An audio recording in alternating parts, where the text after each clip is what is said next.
মির্চি নিবেদন গল্প gold mine. গল্প গোল্ড মাইন। বইটির সত্য আনন্দ পাবলিশার্স প্রাইভেট লিমিটেড কর্তৃক সংরক্ষিত। এতদিন ভরত ছিল প্রায় জড়ের মতন। এখন সে একজন চেতনা সম্পন্ন পুরুষ। হাত পা নাড়তে পারে, স্বাভাবিকভাবে কথা বলছে। এখন তো আমার পক্ষে আর ভরতের সঙ্গে এক ঘরে থাকা উচিত নয়। লোকে বলবে কি? আমার সঙ্গে ভরতের তো কোনো সামাজিক সম্পর্ক নেই। প্রথম দিন এসে আমি মনে করেছিলাম এটা আমার বাসর ঘর। এখন আমার পরিচয় একজন সেবিকা মাত্র। শুনছেন সুনীল গঙ্গোপাধ্যায়ের লেখা উপন্যাস প্রথম আলোর দ্বিতীয় খণ্ড। অমরেন্দ্রনাথ দত্তর সিরাজদৌল্লা নাটকের পর তার সাজঘরে দেখা করতে এলো দুজন। আগন্তুকেরা যে বিশিষ্ট ব্যক্তি তা তাদের পোশাক ও মুখভঙ্গি দেখলেই বোঝা যায়। যাদুগোপাল ও দ্বারিকা এসেছে ভূমিসুতার খোঁজে। কিন্তু ভূমিসুতা নাম শুনেই অমরেন্দ্রনাথ বলল, ভূমিসুতা? আমার 14 পুরুষে এমন নাম শুনিনি। কোনো বাঙালি মেয়ের যে এই নাম হয় তাও জানতুম না। আপনারা ভুল জায়গায় এসেছেন। ওহে দ্বারিকা, আমাদেরও ভুল হয়েছে।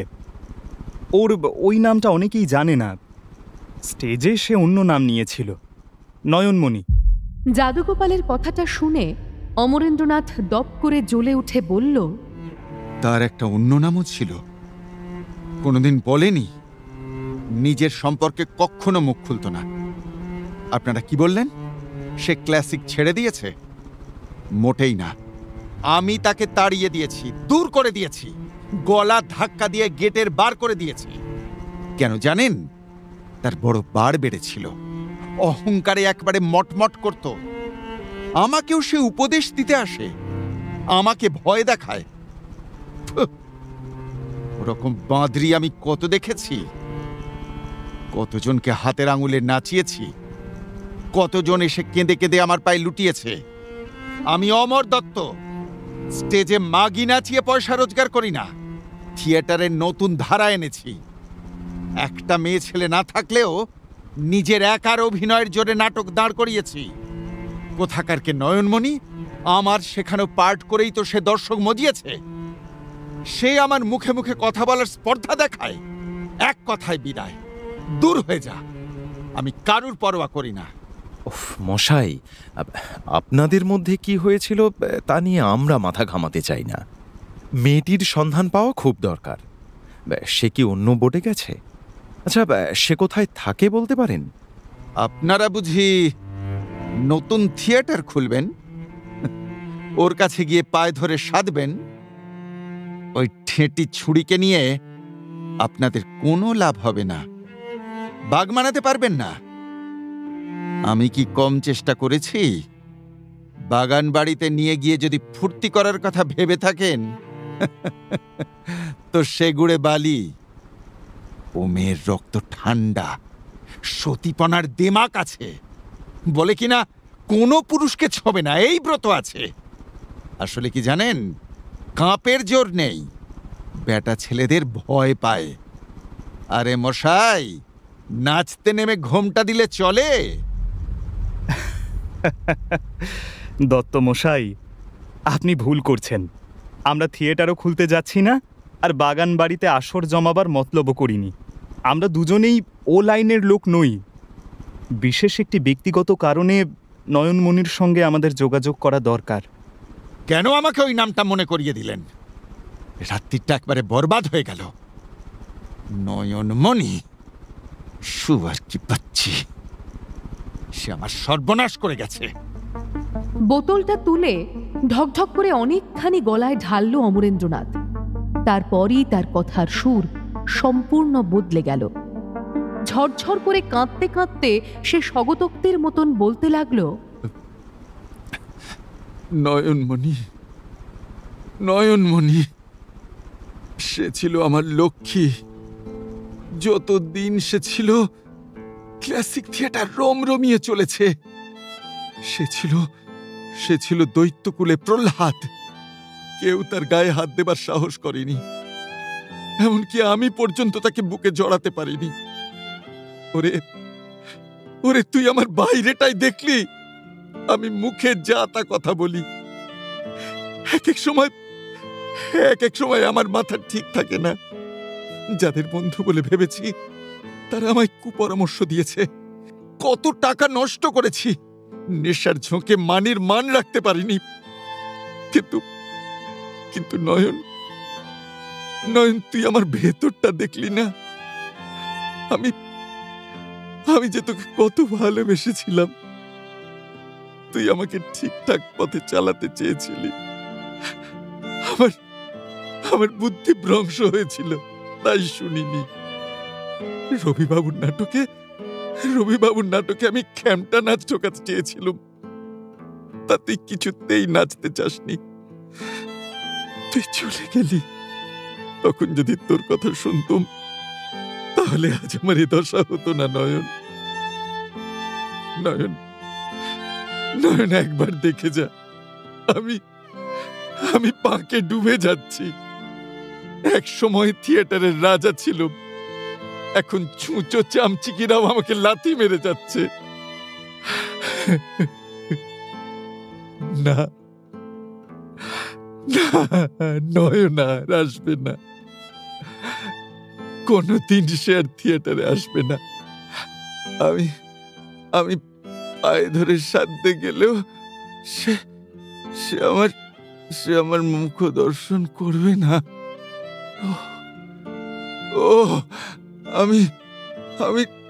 আমি সখাত সলিলে ডুবে মরছি গো। আমি সখাত সলিল।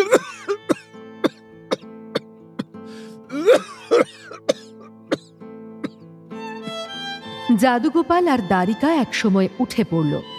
অমরেন্দ্রনাথ পুরোপুরি মাতাল হয়ে অসংলগ্ন কথা বলে যাচ্ছে, মাঝে মাঝে নুয়ে পড়ছে কাশির দমকে, কেঁদে কেঁদে বুক চাপড়াচ্ছে।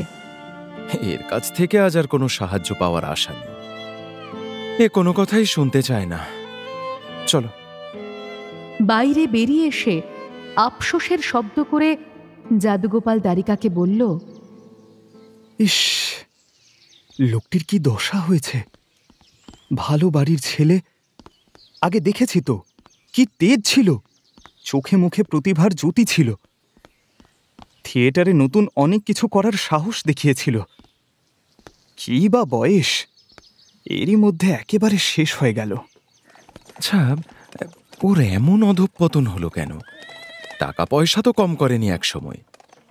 থিয়েটারে যারা আসে তারাই এমন নষ্ট হয়ে যায়। লাইনটাই খুব খারাপ। আমাকেও দু একজন টাকা ঢালার প্রস্তাব দিয়েছিল। থিয়েটারের কি দোষ? এখানে এসে যারা মাথা ঠিক রাখতে পারে না তারাই মরে। গিরিশবাবুকে দেখো, কতকাল ধরে ঠিক চালিয়ে আসছেন, এখনো বুড়ো হারে ভেলকি দেখাচ্ছেন। অর্ধেন্দু শেখর, অমৃতলাল বোস, এরাও তো টিকে আছেন বহুকাল। অমর দত্তর ব্যাপারটা ঠিক কি হলো জানো? সে যুগধর্ম ঠিক বুঝতে পারেনি। এখন আমরা 20th সেঞ্চুরিতে বাস করছি। গত সেঞ্চুরিতে আমাদের দেশের অধিকাংশ বড় মানুষ মদ খেয়ে গড়াগড়ি দিত, রক্ষিতার বাড়িতে রাত কাটাত। কে কোন সুন্দরী মেয়েকে রক্ষিতা রাখবে তা নিয়ে রেষারেষি চলত। আর বুলবুলির লড়াই, বেড়ালের বিয়ে কিংবা কার্তিক ঠাকুরের পুজো উপলক্ষে লক্ষ লক্ষ টাকা অপব্যয় করত। এ সবই ছিল হঠাৎ নবাবদের বালখিল্যতা। আস্তে আস্তে সেসব দিনকাল বদলেছে। এখন ধনীর দুলালরাও লেখাপড়া শেখে, 5টা সামাজিক কাজে বিশিষ্ট ভূমিকা নেয়। ব্যক্তিগত চরিত্রও নক্কারজনক নয়। এখন মদ খেয়ে মাতলামি করাটাকেও কেউ পৌরুষ মনে করে না। অসহায় মেয়েদের জোর করে ধরে এনে শয্যাসঙ্গিনী করার মধ্যেও পৌরুষ নেই। টাকার মূল্য না বুঝে মুঠো মুঠো টাকা খরচ করা কিংবা অপাত্রে দান করাটাও উদারতার পরিচয় নয়, মূর্খামি। অমর দত্ত ঠিক তাই করেছে। ওর অনেক কীর্তি আমার কানে এসেছে। যখন জনপ্রিয়তার তুঙ্গে, তখন থিয়েটারের কত না উন্নতি ঘটাতে পারত। তা না, আরও মদ গিলতে লাগলো, শয্যাসঙ্গিনীর সংখ্যা নিয়ে গর্ব করে বেড়াতে লাগলো, আর বদ মোসাহেবদের পাল্লায় পড়ে অনেক টাকা জলে দিয়েছে। ওর পতন কে আটকাবে? ভূমিসুতাকেও তাড়িয়ে দিয়েছে শুনে আমার এমন রাগ হচ্ছিল না।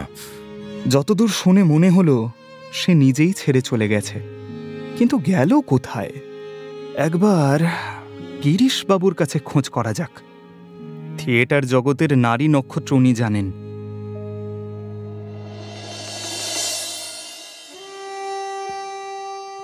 পরদিন দুই বন্ধুতে যখন মিনার্ভায় পৌঁছল, তখন সদ্য নাটক শুরু হয়েছে। এখন গিরিশবাবুর সঙ্গে দেখা করা যাবে না। দুখানা বক্সের টিকিট কেটে দুজনে ঢুকে পড়ল ভেতরে।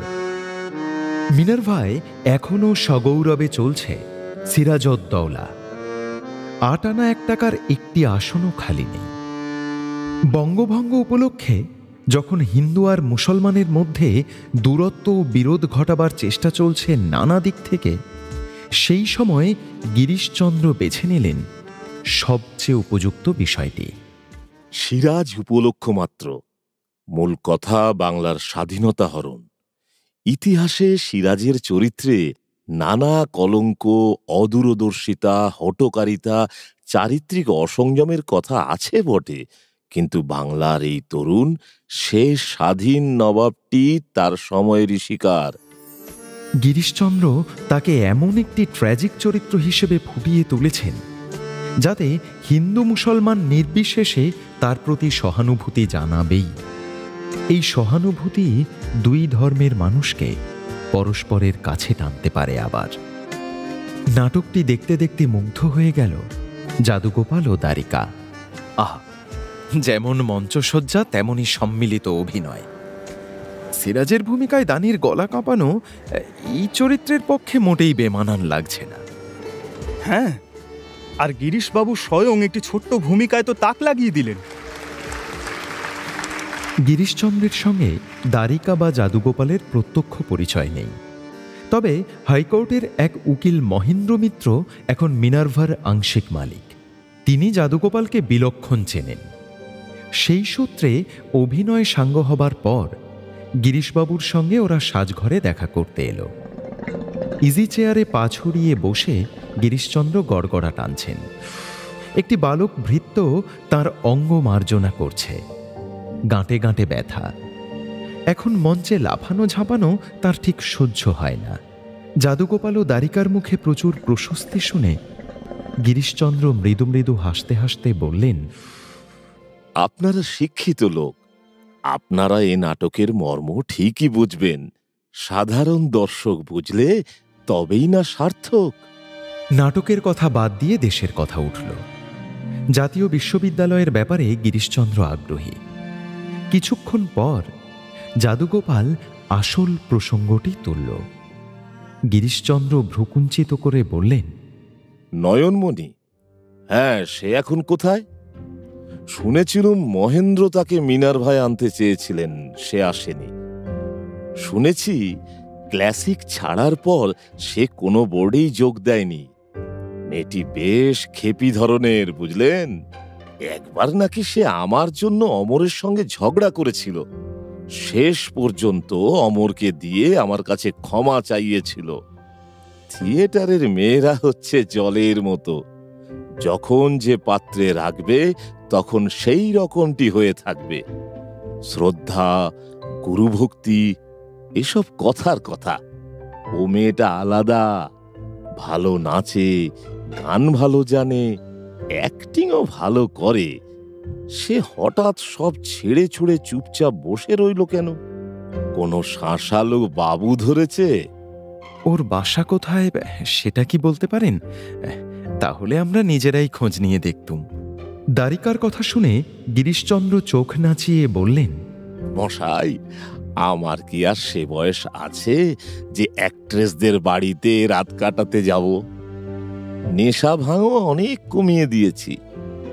নিজের বিছানায় শুলেই আরাম হয়।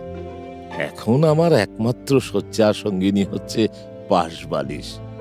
তাও দাঁড়ান দেখি সাহেব কিছু জানে কিনা। তিনি দুবার সাহেব সাহেব বলে ডাকতেই পাশের ঘর থেকে এসে অর্ধেন্দুশেখর উঁকি মারলেন।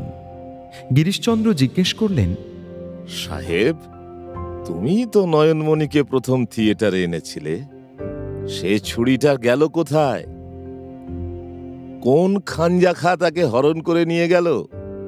এনারা তার খোঁজ করতে এসেছেন। অনেকদিন তার পাত্তা নেই। থিয়েটার ছেড়ে সে বাবু ধরবে, এসব মনে হয় না। আমি আগে অনেকবার তাকে বাজিয়ে দেখেছি। সে অনেকটা যোগিনী যৌবনে যোগিনী। তুমি তাকে নিয়ে একটা নাটক লিখে ফেলতে পারো। প্রথম তাকে কোথায় কুড়িয়ে পেয়েছিলুম জানো? নিমতলা ঘাট শ্মশানে। জানোই তো, আমার শ্মশানে মশানে ঘোড়ার বাতিক আছে। মেয়েটা ঝুলি ঝুলি ছেঁড়া কাপড় পরে এক কোণে গুটিসুটি মেরে বসে থাকত। সবাই পাগলি মনে করত। আমিও প্রথম মাথা ঘামাইনি। একদিন টিপি টিপি বৃষ্টি পড়ছিল। শ্মশানে লোকজন বিশেষ ছিল না। হঠাৎ শুনলুম মেয়েটার গলা দিয়ে আওয়াজ বেরুচ্ছে। প্রথমে মনে হয়েছিল কান্না, তারপর বুঝলুম গুনগুনিয়ে গাইছে। কি গান জানো? আজও আমার মনে আছে। শ্মশান ভালোবাসিস বলে শ্মশান করেছি হৃদি, শ্মশানবাসিনী শ্যামা নাচবি বলে নিরবধি, আর কোনো সাধ নাইমা চিতে, চিতার আগুন জ্বলছে চিতে। অর্ধেন্দুশেখরের কথা শুনতে শুনতে গিরিশবাবু পরের পংক্তিটি গেয়ে উঠলেন। ও মা চিতা ভস্য চারিভিতে রেখেছি মা আশিস যদি। শুনেই বুঝলুম এর গানের একেবারে তৈরি গলা। গিয়ে জিজ্ঞেস করলুম, আগা তুমি কাদের বাড়ির মেয়ে? এখানে কেন পড়ে থাকো? প্রথমে উত্তর দিতেই চায় না, ভয় কুঁকড়ে জুকড়ে থাকে। কিন্তু আমি পাগল চড়াতে ভালোই পারি। তা পারবে না কেন?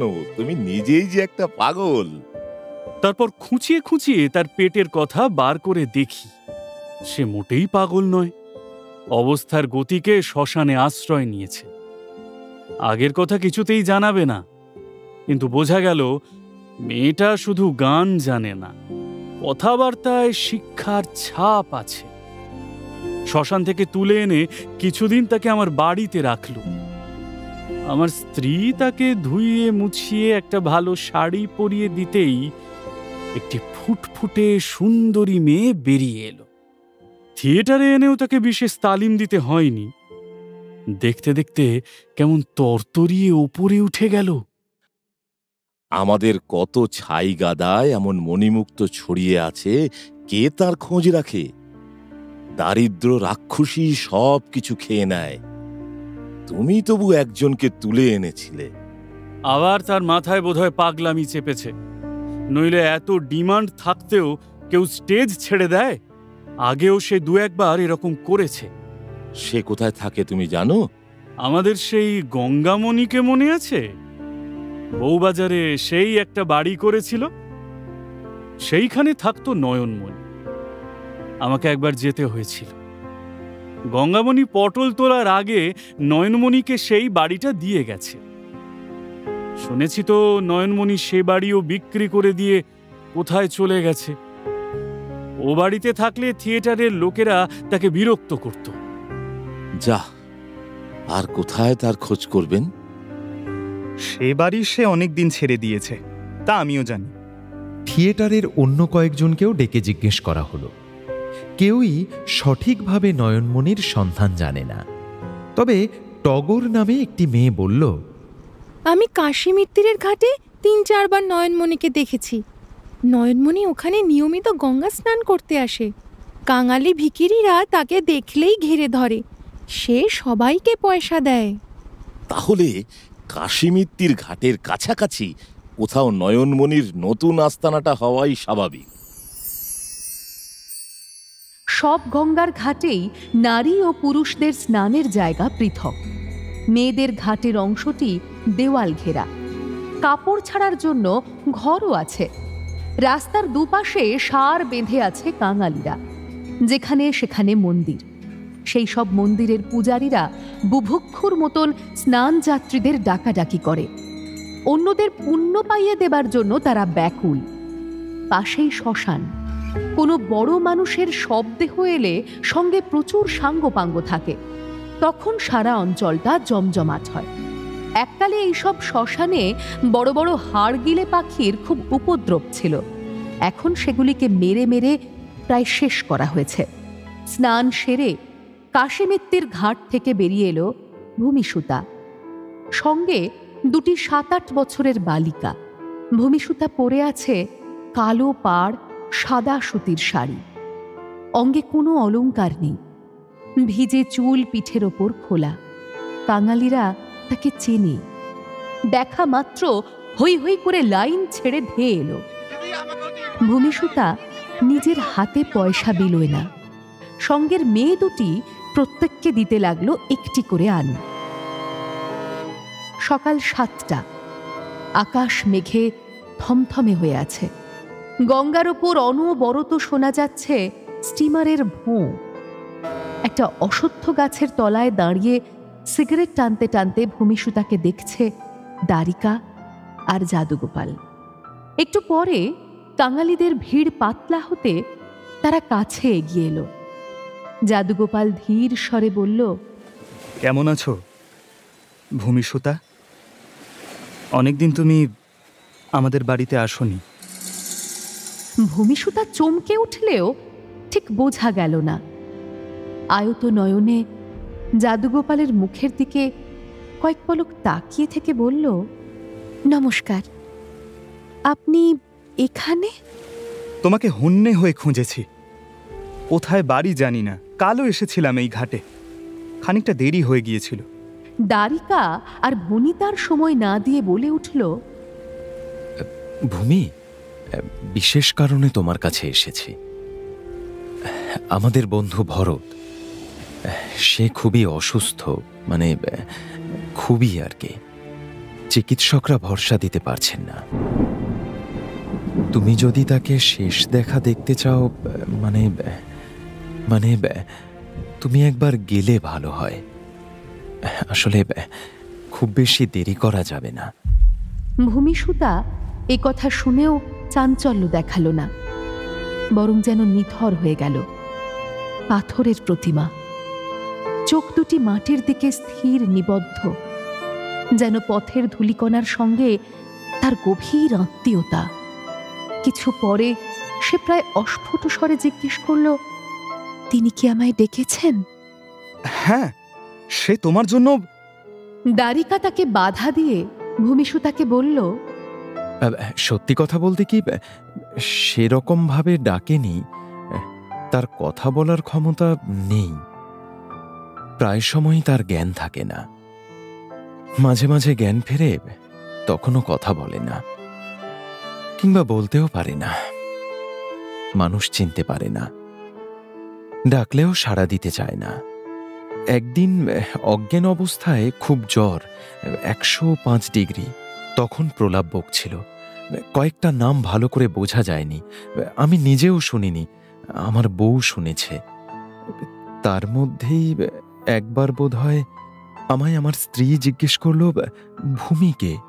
আমি নিজেও ঠিক বুঝতে পারিনি। আমি তো তোমাকে বেশি দেখিনি, তাছাড়া তোমার নয়নমণি নামটাই মনে আসে। আমার স্ত্রীও তোমার এই নাম জানে না, তোমাকে চেনে না। সে যখন বলল ভূমিকে, তার মানে ভরতের মুখেই শুনেছে। দ্বারিকা এসে আমাকে জিজ্ঞেস করলো, তখনই আমার মনে পড়ে গেল তোমার কথা। তুমি মাঝে মাঝে আসতে আমাদের বাড়িতে। আমার স্ত্রী তোমাকে খুব পছন্দ করেন। তোমার বউবাজারের বাড়িতে লোক পাঠিয়ে জানা গেল সেখানে অন্য লোক থাকে, তোমার নতুন ঠিকানা জানে না। এদের কথা শুনে মাটি থেকে চোখ না তুলেই ভূমিসুতা বলল, আমি থিয়েটারে ছিলাম। সবাই জানে থিয়েটারের মেয়েরা অশুচি। আমাদের কি রুগীর ঘরে যেতে আছে? এসব কি বলছো ভূমি? আমরা ওইসব ব্যাপার নিয়ে মাথা ঘামাই? তুমি আমাদের বাড়িতে গেছো, কেউ অযত্ন করেছে? তুমি এক সময় শ্মশানে ছিলে, আমি শুনেছি। আমার স্ত্রীও এক সময়। যাক, সেসব কথা পরে শুনবে। সে তোমাকে নিমেষে আপন করে নেবে। কিন্তু রোগীর ঘর, তিনি চোখ মেলে আমাকে দেখে যদি অপছন্দ করেন, যদি তাতে আরো খারাপ হয়, বোধহয় আমার দূরে থাকাই ভালো। আহা, তুমি বুঝতে পারছো না ভূমি, ভরত এখন যে অবস্থায় আছে তার থেকে খারাপ কিছু হতে পারে না। আর দেরি করো না। এবার ভূমিসুতা আঁচলে চোখ ঢেকে ফেলল। কাঁপছে তার সর্বাঙ্গ। কাশীমিত্তিরের ঘাটের অদূরেই একটা দোতলা বাড়ি ভাড়া নিয়েছে ভূমিসুতা। সে বাড়িতে আরো 11টি বালিকা থাকে। এরা সবাই অনাথ আতুর, রাস্তা থেকে কুড়িয়ে আনা মেয়ে। একজন বয়স্কা রমণীকে রাখা হয়েছে তাদের দেখাশোনা করবার জন্য। তাকে ব্যবস্থাপনার দায়িত্ব বুঝিয়ে দিয়ে অতি দ্রুত তৈরি হয়ে নিল ভূমিসুতা। রংপুর থেকে জীবনমৃত ভরতকে কলকাতায় নিয়ে আসার পর যাদুগোপালের পরামর্শে তাকে হাসপাতালে না পাঠিয়ে নিজের বাড়িতেই এনে রেখেছে দ্বারিকা। ভরতের পেটে একটা বর্ষার ফলা গেঁথেছিল। এই ধরনের ব্যাপার পুলিশকে জানানো কর্তব্য। আমি বাইরে বাইরে থাকি, সেই তুলনায় যাদুগোপাল বেশি খবর রাখে। ভরত যুগান্তর সাপ্তাহিকীর সঙ্গে জড়িত ছিল। ওই পত্রিকার দপ্তরটি যে উগ্রপন্থীদের আস্তানা, তা যাদুগোপালের কানে এসেছিল। রংপুর অঞ্চলে ভরত কি করতে গিয়েছিল যাদুগোপাল তা না জানলেও অনুমান করেছিল যে সে কোনো মারামারিতে জড়িয়ে পড়েছিল নিশ্চিত। সন্ধান পেলে পুলিশ তাকে নিয়ে টানাটানি করতে পারে। বিশিষ্ট শল্য চিকিৎসক কেশব চক্রবর্তী ভরতের চিকিৎসার ভার নিয়েছেন। কেশব চক্রবর্তী যাদুগোপালেরই ভাইরা ভাই, তিনি গোপনীয়তা রক্ষা করবেন অবশ্যই। দ্বারিকার মানিকতলার বাড়িতে কয়েকজন কর্মচারী ছাড়া আর কেউ থাকে না। ভরতকে রাখা হয়েছে দোতলার একটি কক্ষে। 2জন নার্স নিযুক্ত হয়েছে তার জন্য। বসন্ত মঞ্জুরি রংপুর থেকে আসার পর থেকে ভরতের যথাসাধ্য সেবা করেছে, কিন্তু কলকাতায় সেবার ভার নার্সদের ওপর। সন্ধ্যের পর সে একবার মাত্র দেখতে আসে। দ্বারিকা তাকে বারবার জিজ্ঞেস করেছে, বলছি ভরত বাঁচবে কিনা তুই বল না। ভবিষ্যতের দৃশ্য দেখতে পায় যে বসন্ত মঞ্জুরি, সে কিন্তু এ ব্যাপারে অসহায়। মাথা ঝাঁকিয়ে ঝাঁকিয়ে বলেছে, জানি না। অস্ত্রোপচার করে পেট থেকে বর্ষার ফলাটা বার করে ফেলা হয়েছে বটে, কিন্তু কিছুতেই ভরতকে পুরোপুরি সজ্ঞানে আনা যাচ্ছে না। কিছু খেতেও পারছে না সে। নাকে নল ঢুকিয়ে তরল খাদ্য খাওয়ার চেষ্টা করে যাচ্ছেন ডাক্তার। এরই মধ্যে ভরত প্রায় কঙ্কাল সার হয়ে গেছে, মিশে গেছে বিছানায়। ভূমিসুতাকে এনে প্রথমেই পাঠিয়ে দেওয়া হলো অন্দরমহলে বসন্ত মঞ্জুরির কাছে। কলকাতায় ঢাকা গাড়ি ছাড়া বাইরে বেরোয় না বসন্ত মঞ্জুরি, তাও কদাচিৎ। বাড়িতেও বাইরের লোকের সামনে আসে না, কিন্তু নিছক অন্তঃপুরিকা হয়ে থাকতে পারে না সে। 3 তলায় একটি বারান্দায় দিনের অধিকাংশ সময় কাটায়। এখান থেকে দেখা যায় পথের চলমান দৃশ্য, দেখা যায় অনেকখানি আকাশ, দূরের গাছপালা। নারকেল ডাঙার দিকে ঝোপ জঙ্গলে বেশি, মধ্যে মধ্যে কয়েকটা বড় বাড়ি। খাল দিয়ে নৌকা চলে, সুন্দরবন থেকে কাঠ বোঝাই করে আনে। এক একদিন রাস্তায় দেখা যায় ষাঁড়ের লড়াই। পথচারীরা ভয়ে দূরে পালিয়ে যায়, স্তব্ধ হয়ে যায় যানবাহন। দুপুরের দিকে কোনো কোনো দিন হয় বাঁদর নাচ কিংবা মাদারির খেলা। ওপর থেকে পয়সা ছুঁড়ে দেয় বসন্ত মঞ্জুরি। এই বারান্দা থেকেই সে বাইরের জগৎটাকে কাছে পায়। ভূমিসুতাকে দেখে বসন্ত মঞ্জুরি বহুকালের পরিচিতার মতন অন্তরঙ্গ স্বরে বলল, এসো ভাই। ওমা, তুমি ভূমিসুতা? তোমাকে তো আমি থিয়েটারে দেখেছি। ভূমিসুতার এখন চোখ শুষ্ক। তেমনি শুষ্ক কণ্ঠে সে জিজ্ঞেস করল, তিনি কোথায়? যাবে, আমি নিয়ে যাব। তার আগে বলো তো, কেন তাকে ওই দূরদেশে মরতে পাঠিয়েছিলে? নিজের কাছে ধরে রাখতে পারোনি? ভূমিসুতা কোনো উত্তর দিতে পারল না। প্রথম যেদিন দেখি সেদিনই মনে হয়েছিল মানুষটা কেমন যেন দিশেহারা। এক একজন মানুষের মুখে কি যেন থাকে, মনে হয় চেনা চেনা, আগে কোথাও দেখেছি। মুখখানা মনে গেঁথে যায়। অন্য কিছু ভেবো না যেন। কাশীর গঙ্গায় একজন নৌকার মাঝিকে দেখেও আমার এরকম মনে হয়েছিল। আর একটা শিমুল গাছ। বিহারে ট্রেনে যেতে যেতে মাঠের মধ্যে মহারাজের মতন একলা মাথা উঁচু করে দাঁড়িয়ে আছে, লাল ফুলে ভরা। কাছাকাছি আর কিচ্ছু নেই। আমার বুকটা ধক করে উঠল। মনে হলো, ও মা, ঠিক এই শিমুল গাছটাকেই তো আমি আগে একবার দেখেছি। অথচ সেই প্রথম আমার ট্রেনে যাওয়া।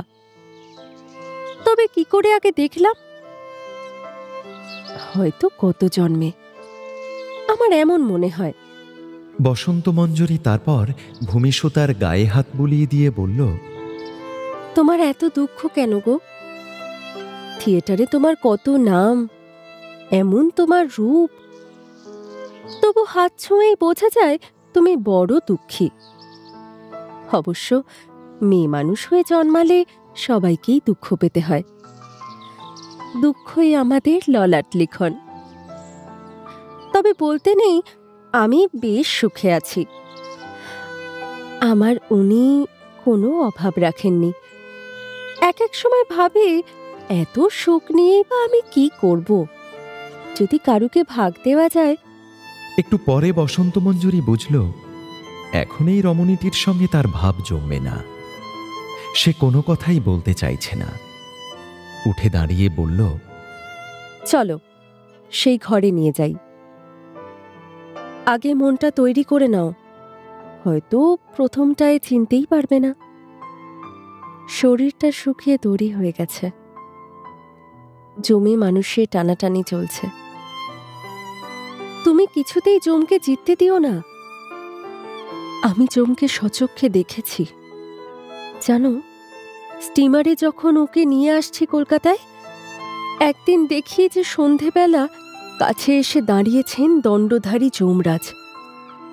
এত বড় বড় চোখ গরম করে আমার দিকে তাকিয়ে বললেন, ছাড়, তুই ছেড়ে দে ওকে।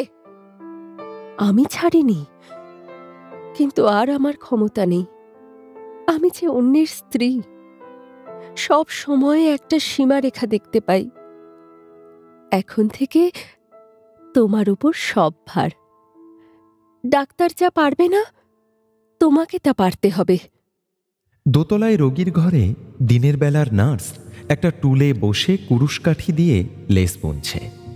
ঘরটি বেশ বড়, মোট 5টি জানালা। মাঝখানে একটি পালঙ্কে চোখ বুজে শুয়ে আছে ভরত। ঘুমন্ত না অচেতন বোঝা যায় না।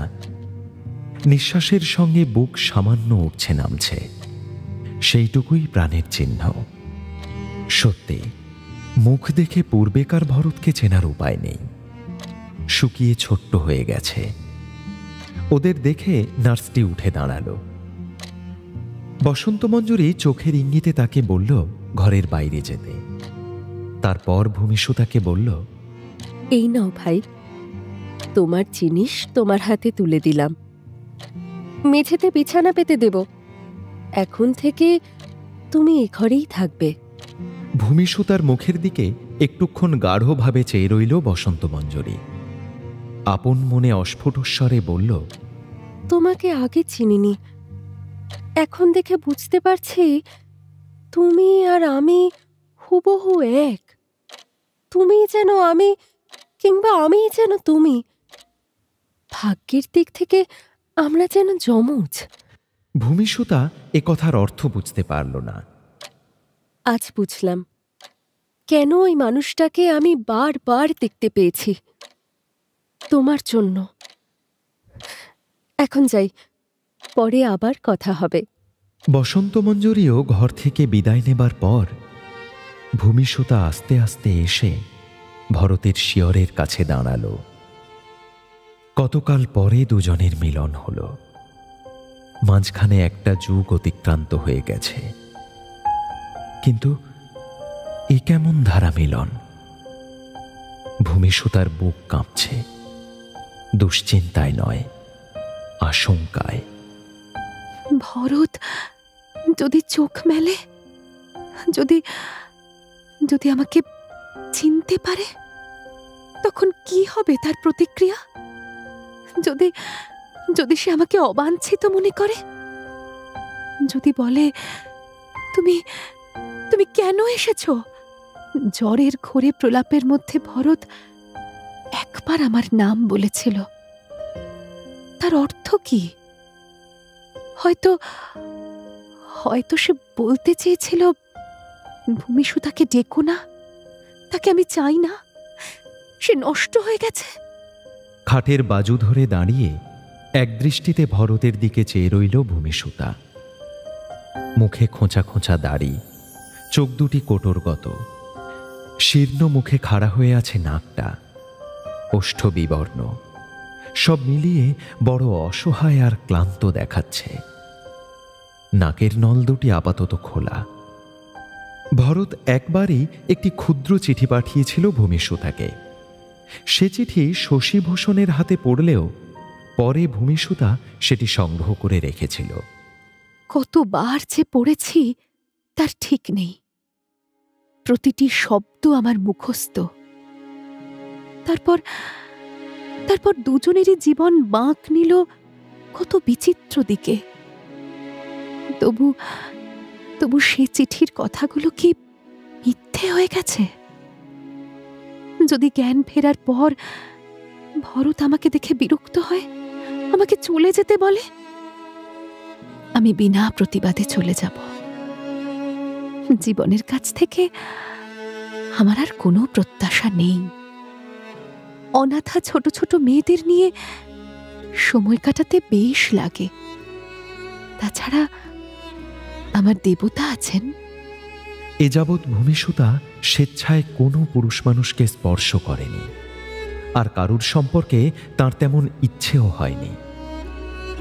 শুধু এই একজনকে ঘিরেই একসময় তার সাধ স্বপ্ন গড়ে উঠেছিল। জীবনে একবারও কি সে স্বাদ মিটবে না?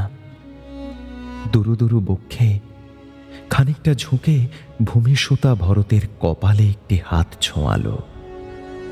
একজন সংজ্ঞাহীন পুরুষ, কিছু দেখছে না, বুঝছে না, তবু তাকে স্পর্শ করলেই শরীরে এমন বিদ্যুৎ প্রবাহের অনুভব হয়।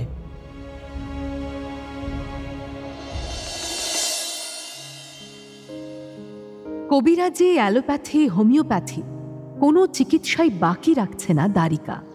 শহরে শল্য চিকিৎসক হিসেবে প্রধান এখন ডোনাল্ড জেফ্রি। লোকমুখে তার নাম ধন্বন্তরী জেফ্রি সাহেব। তিনি সফল অস্ত্রোপচারে ভরতের পেট থেকে বর্ষার ফলাটা বার করে দিয়েছেন, কিন্তু তাতেও দুর্ভাবনা কাটেনি। ভরতের কিছুতেই পুরোপুরি জ্ঞান ফিরছে না। আসলে তার ক্ষতস্থানটি দূষিত হয়ে আছে, সেই জন্যই তার শরীর সর্বক্ষণ জ্বর তপ্ত। মাঝে মাঝে সে তো বিড়বিড় করে কিছু বলে, তা প্রলাপের মতনই অসংলগ্ন, ভালো করে শোনাও যায় না।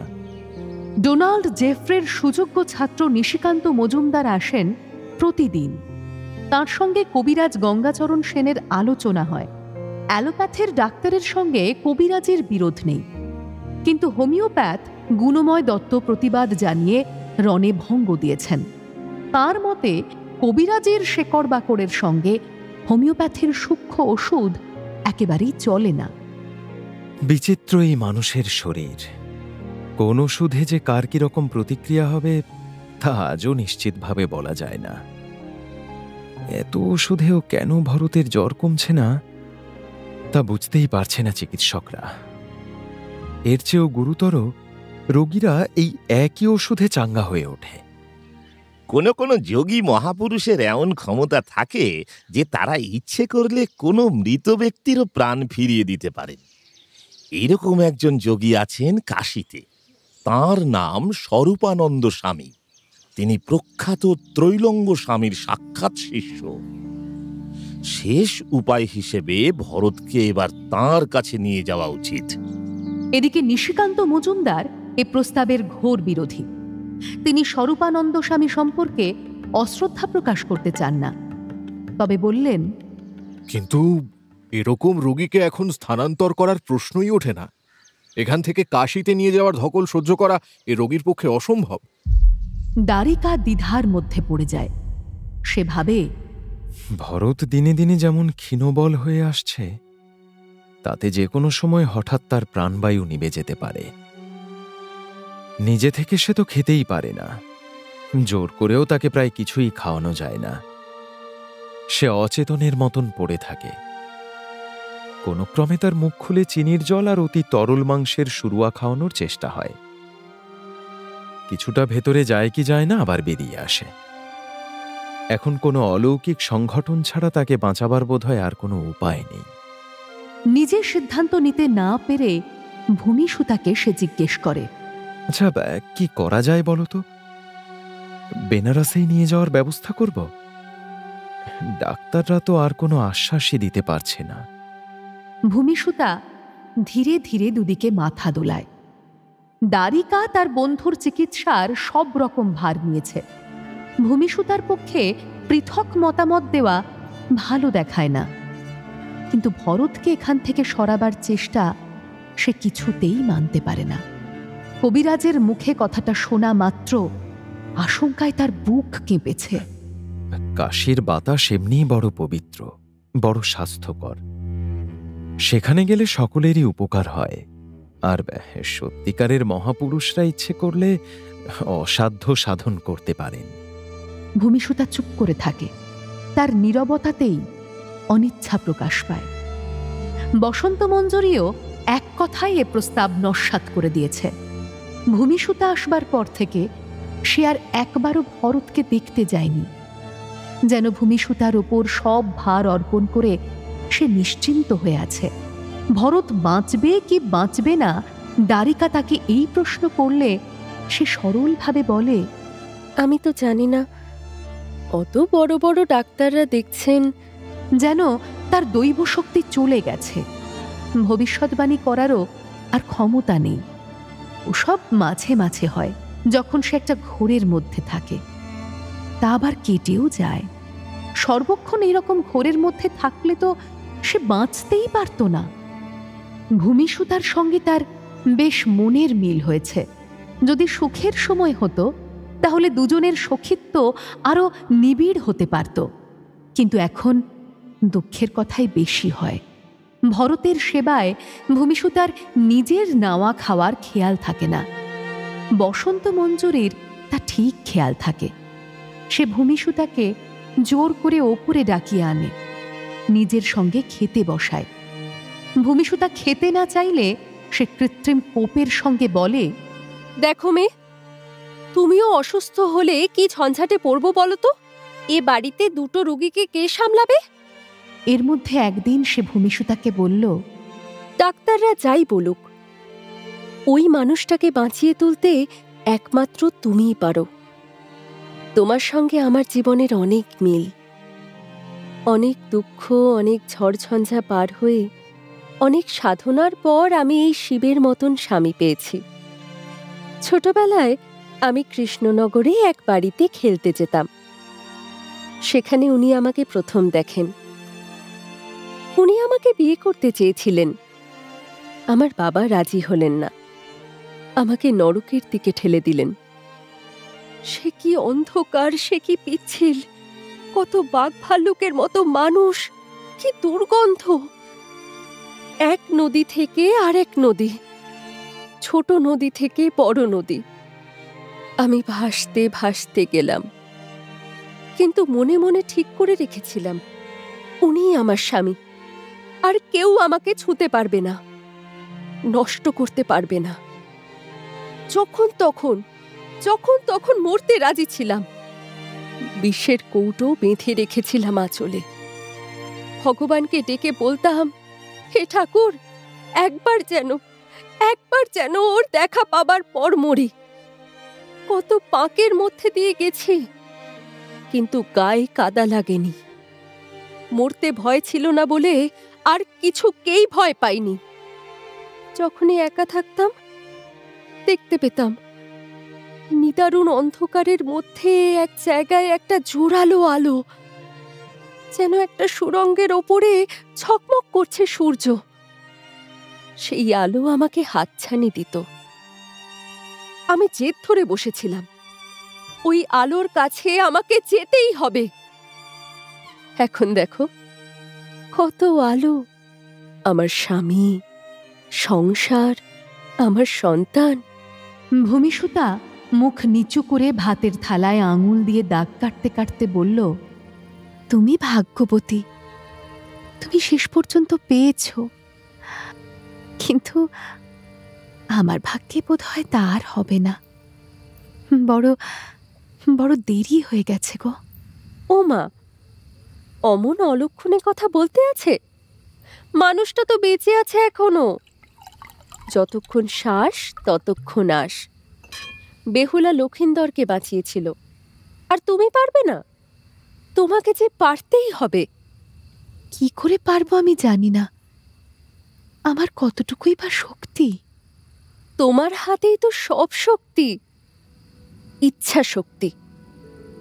তুমি ওকে ভালোবাসা দাও, খুব ভালোবাসা, আরো আরো অনেক অনেক ভালোবাসা। সেই ভালোবাসার টান এড়িয়ে ও যাবে কোথায়? ভূমিসুতা মুখ তুলে বসন্ত মঞ্জুরের মুখের দিকে এক দৃষ্টিতে তাকিয়ে রইল। এরকম রমণী সে আগে কখনো দেখেনি। এ পর্যন্ত অন্য যত নারীদের সঙ্গে সে মিশেছে, তারা কেউ ভালোবাসা শব্দটা এমনভাবে উচ্চারণই করে না। এই শব্দটাই যেন সে নতুন শুনছে। সে দ্বিধার সঙ্গে বলল, যার বোধ নেই, যে কোনো সাড়া দেয় না, আমি ঘরের মধ্যে আছি কি না জানেই না, সে কি করে বুঝবে আমার ভালোবাসা কম না বেশি? তাতে কি হয়েছে? মানুষ দেবতাকে ভালোবাসে না? দেবতাকে সবসময় সাড়া দেয়? তবু মানুষ পাথরের মূর্তির পায়ে মাথা ঠোকে, কাঁদে। মানুষ ফুলকে ভালোবাসে না? ফুল, গাছপালা, সুন্দরের কত মহিমা, ভালোবাসায় বুক টনটন করে, কিন্তু তারা তো কেউ সাড়া দেয় না। ভূমি, আমি জানি একা একা যে ভালোবাসা অন্য কারুর জন্য, তা অনেক বেশি তীব্র হয়, তা ক্রমশ বাড়তেই থাকে। শরীরটা যেন গলে গলে অদৃশ্য হয়ে যায়, শূন্যতার মধ্যে জেগে থাকে হাহাকার। আমি জানি, আমি নিজের জীবন দিয়ে এটা জানি। তুমি ভালোবাসা দিয়ে ওই ঘরটাকে ভরিয়ে রাখো, ধূপের ধোঁয়ার মতো তোমার বুক থেকে ভালোবাসা বেরিয়ে এসে ওই মানুষটাকে ঘিরে থাকবে। তাহলে যমদূত ওখানে ঢুকতে সাহস পাবে না। ভালোবাসার কাছে মৃত্যুও নির্ঘাত হেরে যাবে। এরকম কথা শুনলে কান্না রোধ করা সম্ভব নয়। ভূমিসুতা বসন্ত মঞ্জুরির কাঁধে মাথা রেখে হু হু করে কাঁদতে থাকে। রাত্রিবেলা ভূমিসুতা রোগীর ঘরেই মেঝেতে বিছানা পেতে শোয়। ঘুম তার প্রায় আসেই না। এত বড় বাড়ি একসময় নিঝুম হয়ে আসে। শহরের রাজপথের শব্দও কমে আসে। কচ্ছিত দু একটি ঘোড়ার গাড়ি আসে যায়। শোনা যায় লাঠি ঠকঠকিয়ে পাহারাওয়ালার হুঁশিয়ারি। ভূমিসুতা কান খাড়া করে শোনার চেষ্টা করে ভরতের নিঃশ্বাসের শব্দ। এমনিতে খুবই মৃদু, প্রায় শোনাই যায় না। মাঝে মাঝে হঠাৎ খুব জোরে বেরিয়ে আসে দীর্ঘশ্বাস। তখনই ভূমিসুতা ভয় পেয়ে যায়। উঠে এসে ভরতের মুখের দিকে চেয়ে দেখে।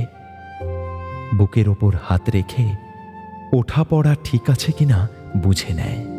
প্রথম রাত্রেই ভূমিসুতার একটা অদ্ভুত অনুভূতি হয়েছিল। এই প্রথম সে একজন পুরুষের সঙ্গে এক কক্ষে রাত্রিবাস করছে। যে কোনো পুরুষ নয়, তার দ্বৈত, যার জন্য সে এতকাল তার কুমারিত্ব রক্ষা করেছে। ভরতকে সে কোনোদিন ফিরে পাবে তা ঠিক আশা করেনি। তবু ভরতের জন্য সে তার শরীর উৎসর্গ করে রেখেছিল। ভরতের সেই চিঠির প্রতিটি অক্ষর তার মনে গেঁথে আছে। ভরত লিখেছিল, তোমাকে আমি প্রতিশ্রুতি দিয়েছিলাম, তোমার সহিত আমি সংযোগ রক্ষা করিব। তোমাকে অপমানের জীবন হইতে মুক্তির ব্যবস্থা অবশ্যই করিব, কিন্তু এতদিন তাহা পারি নাই। তুমি নিশ্চয়ই স্থির করিয়াছ যে আমি কাপুরুষের মতন পলায়ন করিয়াছি, তোমাকে বিস্মৃত হইয়াছি। সত্য এই যে আমি তোমাকে একদিনের জন্য বিস্মৃত হই নাই। সর্বক্ষণ তোমার কথা মনে পড়ে, রাত্রে আমার ঘুম আসে না। আমার ঘরের শূন্য দেওয়ালে তোমার মুখচ্ছবি দেখিতে পাই। এ চিঠি পাবার আগে থেকেই ভূমিসুতা স্থির করে রেখেছিল যে ভরতই তার জীবন স্বামী। তাহলে এই প্রথম রাত্রি তো আমার বাসর রাত্রি। কিন্তু কিন্তু এ কেমন বাসর! ফুল নেই, মালা নেই, চন্দনের সুবাস নেই,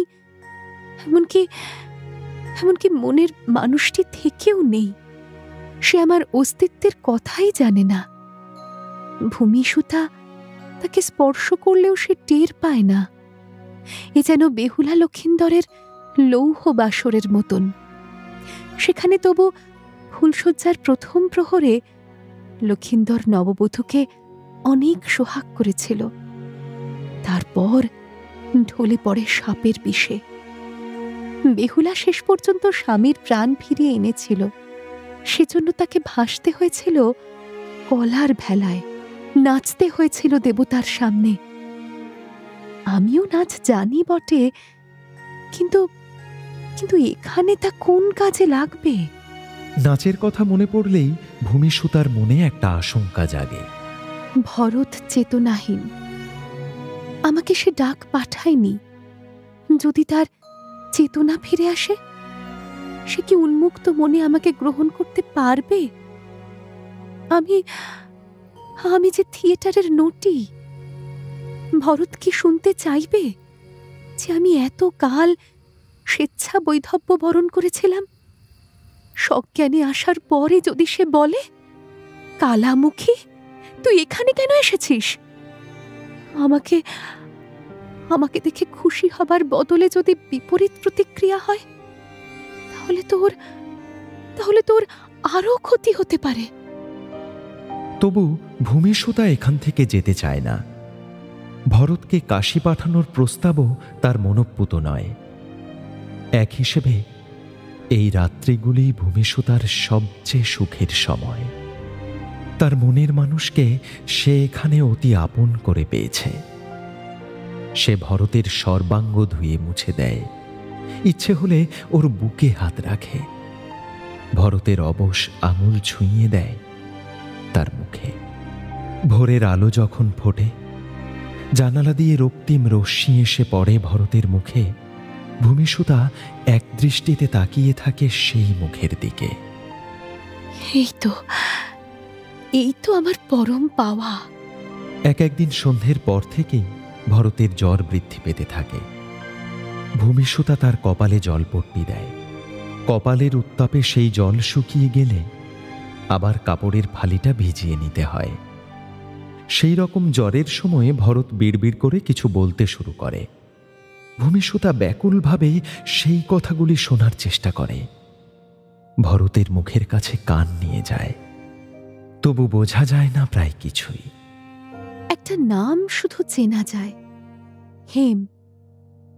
যেন ওই নামের লোকটিকে সে কিছু জানাবার চেষ্টা করছে। ভূমিসুতার সমস্ত অন্তরাত্মা তৃষিত হয়ে থাকে ভরতের মুখে অন্তত একবার তার নামটি শোনার জন্য। শোনা যায় না। ভরতের মনের গহনে কি আমি কোথাও নেই আর? হেম নামের লোকটিকে ভূমিসুতা চেনে না। দ্বারিকা যুগান্তর পত্রিকার অফিসে ভরতের বন্ধুদের খবর দিয়েছিল।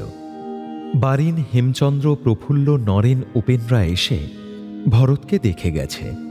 হেম একা এসেছে কয়েকবার। সকালের দিকে এসে কিছুক্ষণ চুপ করে বসে থাকে। ভরতের মুখ থেকে এরকম অসংবদ্ধ প্রলাপ 3 দিন মাত্র শোনা গেছে। অন্যান্য দিন সে কোনো শব্দই করে না, যেন যোগ নিদ্রায় মগ্ন। মুখের একটা রেখাও কুঞ্চিত নয়, যেন তার কোনো ক্ষুধা নেই, তৃষ্ণা নেই, ব্যথা বোধ নেই। মানুষের সংসারে কোনো কিছুতেই তার কিছু আসে যায় না। হয়তো এই নিদ্রার মধ্যেই সে এক সময় মহানিদ্রায় চলে যাবে। ভূমিসুতা কিছুতেই বুঝতে পারে না। আর কতখানি ভালোবাসা দিলে ভরত মৃত্যুঞ্জয় হতে পারবে? কি করে দিতে হয় সেই ভালোবাসা? সে রাত্রির ঘুম বিসর্জন দিয়েছে। সারা রাত ঘরের কোণে একটি প্রদীপ জ্বলে। সেই ক্ষীণ আলোতে সে বই পড়ার চেষ্টা করে। কিছুক্ষণ অন্তর অন্তর সে উঠে এসে ভরতের মুখের দিকে তাকিয়ে থাকে। ফিসফিস করে বলে, চলে যেও না, চলে যেও না। ভূমিসুতা আসার 11তম রাতে ভরত একবার পাশ ফিরে বলল,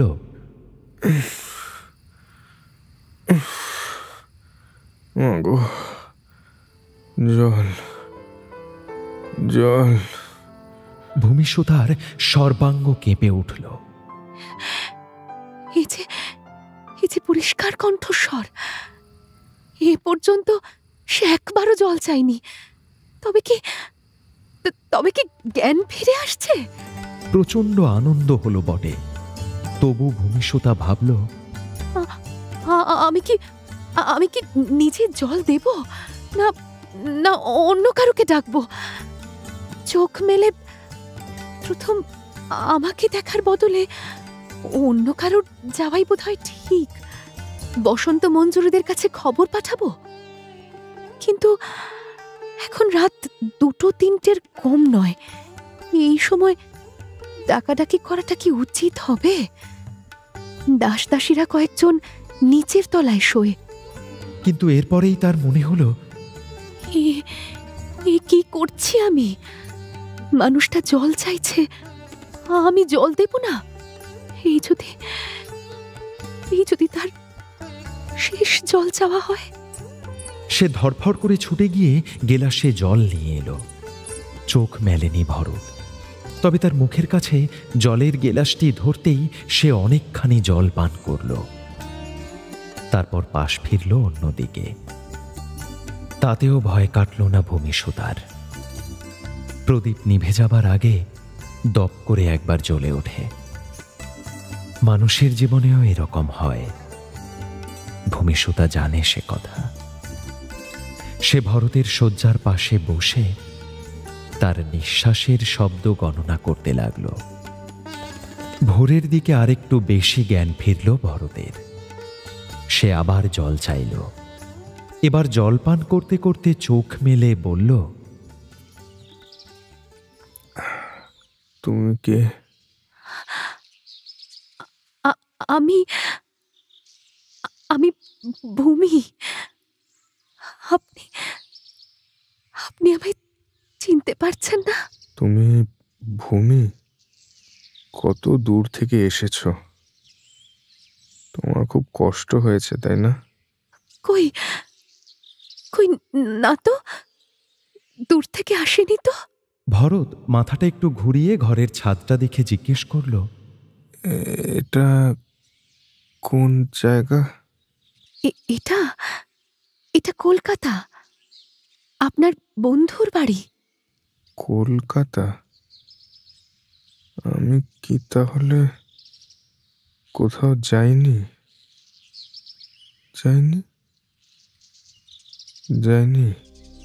ক্রমে জড়িয়ে এলো তার স্বর। সে ঘুমিয়ে পড়ল আবার। এবার সত্যিকারের আনন্দের স্রোত বয়ে গেল ভূমিসুতার শরীরে। ভরত সুস্থতার দিকেই ফিরে আসছে। আমাকে দেখে রাগ করেনি। জল খাওয়ার সময় আমার আঙুলের সঙ্গে ভরতের আঙুলের ছোঁয়া লেগেছে। একটু পরে আবার অন্যরকম হলো। ভরত জেগে গিয়ে বলল, এত গরম। ভূমিসুতা পাখা নিয়ে বাতাস করতে করতে দেখল ভরতের কপালে বিন্দু বিন্দু ঘাম। তার জ্বর ছেড়ে যাচ্ছে। সে ভূমিসুতার দিকে অনেকক্ষণ চেয়ে জিজ্ঞেস করল, তুমি কে? আমি ভূমি। তুমি বুঝি এই কালী মন্দিরে থাকো? হ্যাঁ। আগের তুলনায় ভরতের কণ্ঠস্বর আবার নিস্তেজ। চোখ মেলতেও যেন কষ্ট হচ্ছে তার। একটা হাত উঁচু করতে চাইলেও পেশির শক্তি নেই, আবার পড়ে যাচ্ছে ধপ করে। ভরত ভূমিসুতার চোখে চোখ রেখে বলল, কপাল কুণ্ডলা, আমি ইচ্ছে করে ভাঙিনি, পড়ে গেল। ও কি আমায় আবার মারবে? আমি আর পারবো না, এবারই শেষ। কেউ জানে না, আমি রাস্তা চিনি না। এও এক ধরনের প্রলাপ, কিন্তু কথাগুলি বোঝা যায়। ভূমিসুতা ভরতের একটা হাত তুলে নিয়ে নিজের বুকে চেপে ধরল। আমি প্রদীপ নিভতে দেব না, কিছুতেই না। বসন্ত মঞ্জুরি বলেছিল, ভালোবাসা ধূপের ধোঁয়ার মতন বুক থেকে বেরিয়ে আসবে। সত্যি তা হয়। অন্তর্যামী জানেন, আমি নিজের সবটুকু আয়ু দিয়েও এই মানুষটাকে বাঁচিয়ে তুলতে চাই। জানলা দিয়ে সমান্তরাল রেখার মতন সূর্যের আলো এসে পড়েছে ঘরে। জেগে উঠেছে শহরের জীবন। শোনা যাচ্ছে ফেরিওয়ালাদের ডাক। একটি কিশোর প্রতিদিন সকলের চেয়ে আগে ননি মাখন বিক্রি করতে আসে। সে খটখট করে কড়া নাড়ছে দরজার। এবাড়ির দাস দাসীরাও সিঁড়ি দিয়ে ওঠানামা শুরু করেছে। ভরতের শয্যার পাশে পাষাণ মূর্তির মতন স্থির হয়ে বসে আছে ভূমিসুতা। লাল পাড়, সাদা শাড়ি পরা, মাথার চুল খোলা। পরপর রাত্রি জাগরণে দুটি চোখ কোটরগত। মনে হয় যেন অনন্তকাল সে সেখানেই বসে থাকবে। দ্বারিকা যখন খোঁজ নিতে এলো, তখন ভরত কথা বলে যাচ্ছে আপন মনে। তার স্থানকালের বোধ নেই। কথার মাঝে মাঝে সে কেঁপে উঠছে, যেন ঝাঁকুনি লাগছে সারা শরীরে। দ্বারিকা তার নাম ধরে ডাকাডাকি করল কয়েকবার, তাতে কোনো সাড়া পেল না। তবু দ্বারিকা উৎফুল্ল হয়ে উঠল। তখনই খবর পাঠানো হলো ডাক্তারদের। নিশিকান্ত মজুমদারও রোগীর এই অবস্থান্তর দেখে খুশি। জ্বর ছেড়ে গেছে, এটাই প্রবল আশার কথা। পেটের ক্ষতস্থানটি পরীক্ষা করে তিনি নতুন ব্যান্ডেজ বেঁধে দিলেন। বসে রইলেন অনেকক্ষণ। নিজে একসময় কয়েক চামচ ফেনা ভাত খাওয়াবার চেষ্টা করলেন ভরতকে। আজ আর বমি হল না। সারাদিন আধো তন্দ্রার মধ্যেই রয়ে গেল ভরত। সন্ধ্যের পর তার আবার জ্বর এলো বটে, খুব বেশি নয়। তার মধ্যেও তার স্বগতোক্তির বিরাম নেই। সেই অবচেতনের ভাষা অন্য কেউ বুঝবে না, যেন সে কোনো অচেনা জটিল অরণ্যে একা একা ভ্রাম্যমান। ভূমিসুতাকে সে চিনতে না পারলেও তার পাশে যে একজন নারী সর্বক্ষণ বসে আছে, এই বোধ তার আছে। এই নারী তাকে জলপান করাচ্ছে, উষ্ণ কপাল মুছে দিচ্ছে। সুতরাং এর দ্বারা কোনো বিপদ ঘটবে না। এটা মানুষের শরীর, ঠিক অনুভূতি দিয়ে বোঝে।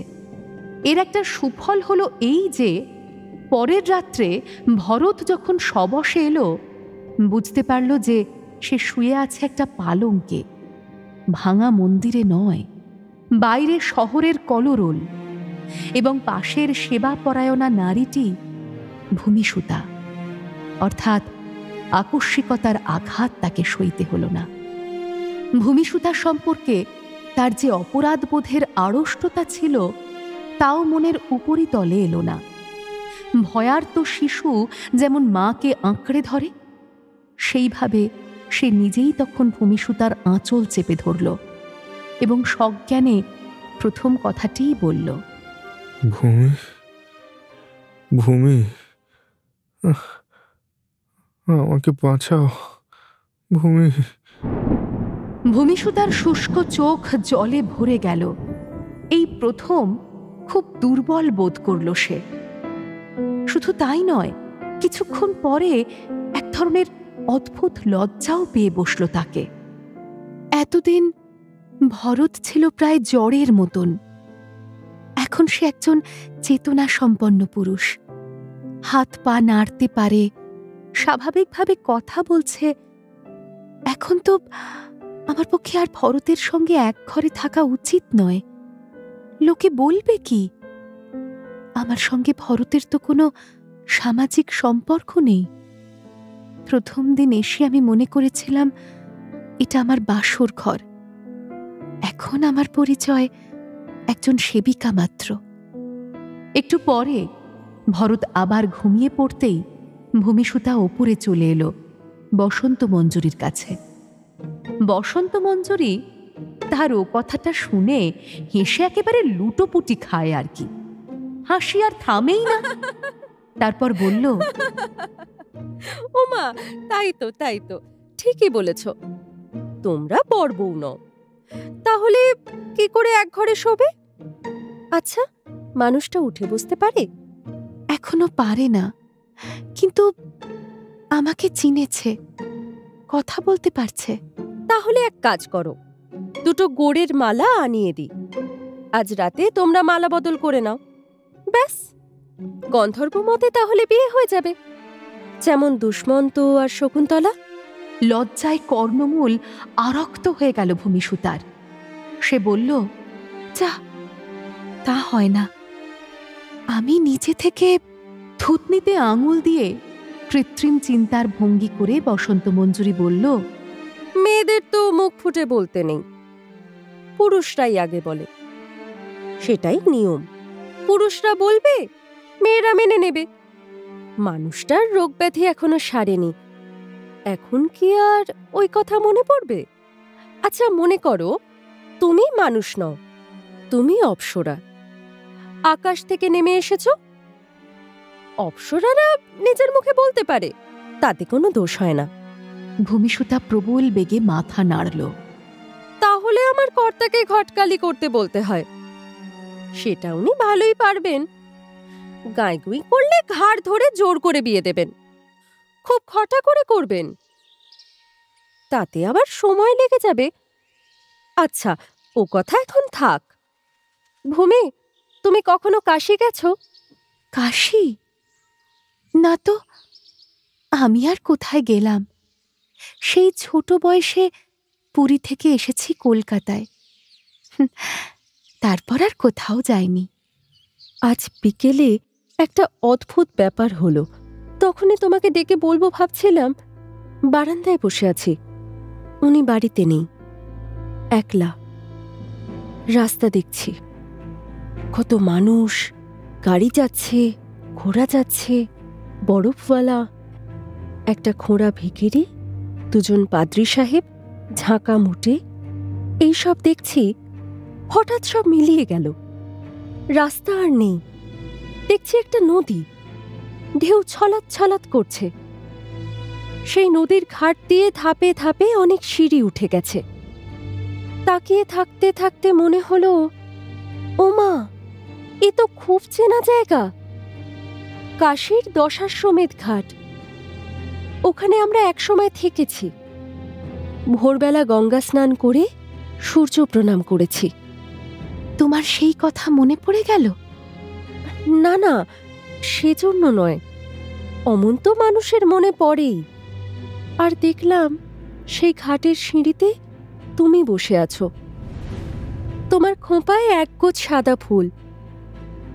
তুমি বেনারসে কখনো যাওনি বললে, অথচ তোমায় আমি ওখানে বসে থাকতে দেখলাম কেন? ভূমিসুতা চুপ করে চেয়ে রইল। কবিরাজ মশাই ভরত সিংহকে বেনারস পাঠাতে বলেছিলেন।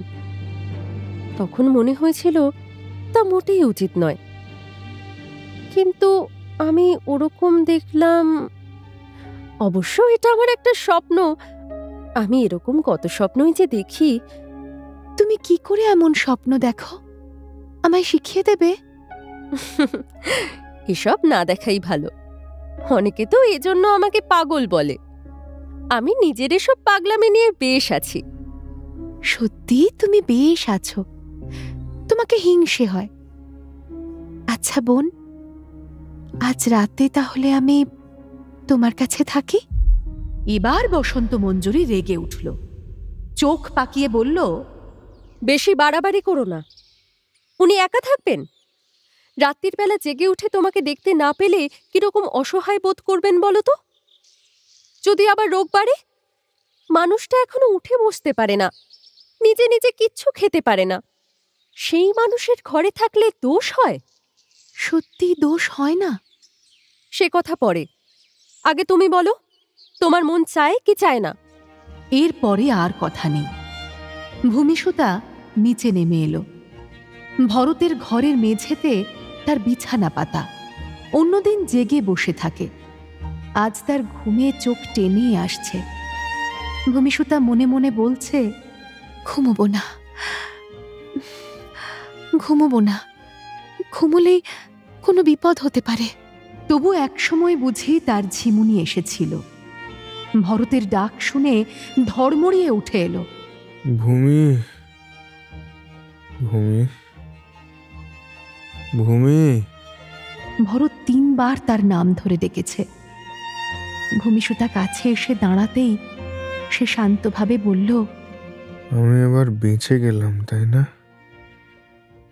যদি বেঁচেই উঠব, তাহলে মৃত্যু বারবার আমাকে টানে কেন বলতে পারো? এখনো সব ভাববেন না, একটু জল দেব? এবার মনে হচ্ছিল আমি একটা অন্ধকার সুড়ঙ্গের মধ্যে দিয়ে যাচ্ছি। যাচ্ছি তো যাচ্ছি, টের পাচ্ছিলাম যেন এটাই মানুষের জীবনের শেষ যাত্রাপথ। অন্ধকার ক্রমশ গাঢ় হচ্ছে, তারপর এক সময় সেই অন্ধকারে মানুষ মিলিয়ে যায়, তারপর আর কিছু নেই। কিন্তু শেষ তো হলো না। প্রথম চোখ মেলে দেখতে পেলাম তোমাকে। তুমি যেন সেই সুড়ঙ্গ থেকে আমাকে পথ দেখিয়ে বাইরে নিয়ে এলে। আহ, এসব কথা এখন থাক, আপনার বিশ্রাম দরকার। এইমাত্র আমার ঘুম ভাঙলো একটা ভয়ের কথা মনে পড়ল বলে। আমার জীবন অভিশপ্ত, মৃত্যু আমাকে যখন তখন টানে। আমি কোনো ক্রমে বেঁচে যাই বটে, কিন্তু আমার সঙ্গে যাদের জীবন জড়িয়ে থাকে, আমার মা আর একজন, তোমার সঙ্গে তার মুখের মিল ছিল। এরপর তোমারও যদি কোনো বিপদ হয়? আমার সহজে মরণ নেই, আমি জানি। পুরীর মন্দিরের বাইরে আমি ভিখারিদের সঙ্গে শুয়ে থাকতাম। ভেবেছিলাম তুমি হয়তো কোনো না কোনো দিন মন্দিরে পুজো দিতে আসবে, তখন তোমার সঙ্গে দেখা হবে। তুমি একদিনও আসোনি, একদিনও না। কোথায় ছিলে তুমি তখন? সেসব কথা পরে বলবো, আজ নয়। আমরা কি আর সময় পাবো ভূমি? ভূমিসুতা তার কোমল হাত দিয়ে ভরতের চোখ বন্ধ করে দিয়ে বলল, এখন আর কোনো কথা নয়। ভরত ভূমিসুতার কি মিলন হতে চলেছে? বসন্ত মঞ্জুরি যেমন বলল, তেমনভাবে কি মালা বদল করে তারা স্বামী স্ত্রী হয়ে উঠবে? কাশীর ঘাটে কেন ভূমিসুতাকে দেখল বসন্ত মঞ্জুরি? ভরতকে নিয়ে সেখানে যাবে ভূমিসুতা, নাকি ভরত ভেসে যাবে আবার কোনো নতুন নিরুদ্দেশের পথে?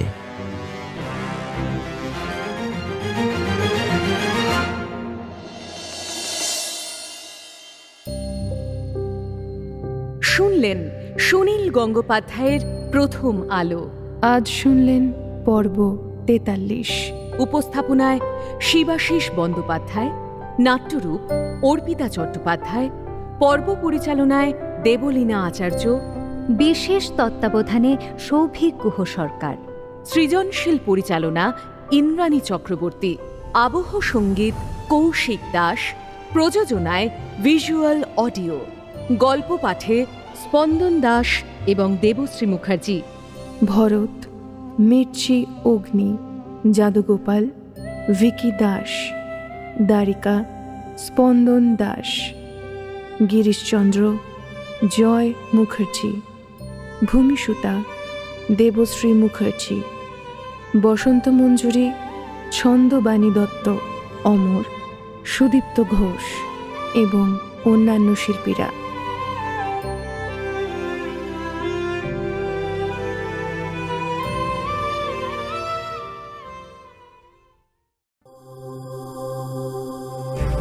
মির্চি নিবেদন, গল্প গোল্ড মাইন। গল্প গোল্ড মাইন।